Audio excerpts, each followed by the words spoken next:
Қайырлы күн достар, бүгін осындай керемет, өзгеше болып шығатын балды торт пісіреміз. Өте оңай, бір жасағаннан өте керемет болып шығады.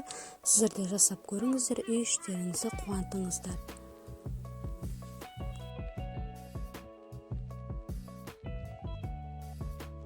Ең алдыменен жұмыртқамыз бен қантымызды жақсылап араластырып аламыз.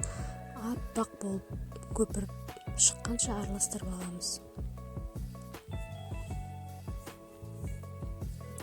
Балымызды құямыз және сұйық майымызды жақсылап араластырамыз.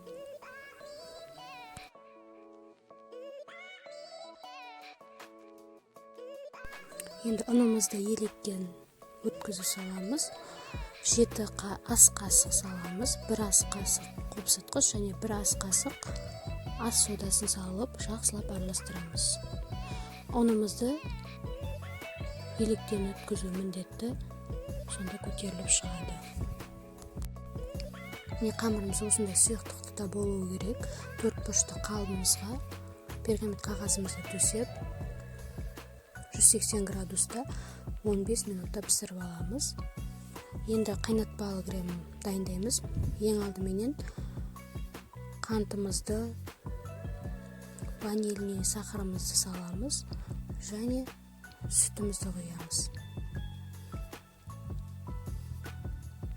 Содан соң 2 ас қасық ұн саламыз және 1 жұмыртқа салып, жақсылап баяу отта араластырамыз. Үнемі араластырып тұруымыз қажет.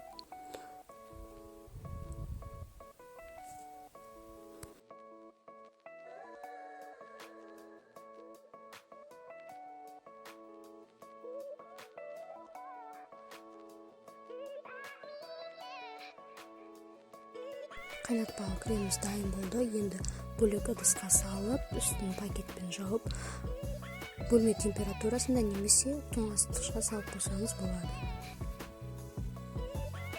Содан соң сары майымызды миксерлеп аламыз. Қайнатпалы кремімізді аз-аздан салып, жақсылап крем дайындап аламыз.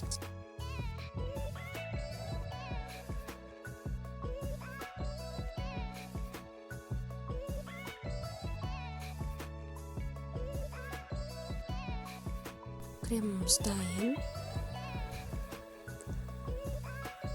Пісіп шықты. Енді шетіндегі тегістеп аламыз шеттерін және осындай 4 бөлікке бөліп аламыз.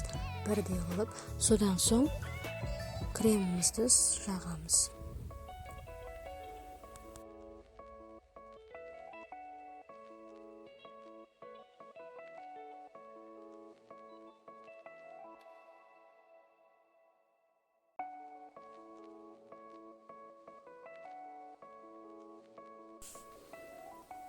Осылай орап аламыз.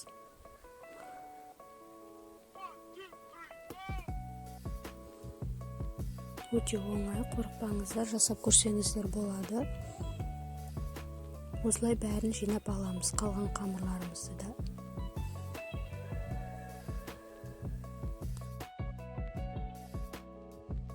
Осылай бетіне кремін жағып аламыз және шетінен кесіп алған корждарымызды ұнтақтап сеуіп шығамыз. Міне тортымыз дайын болды.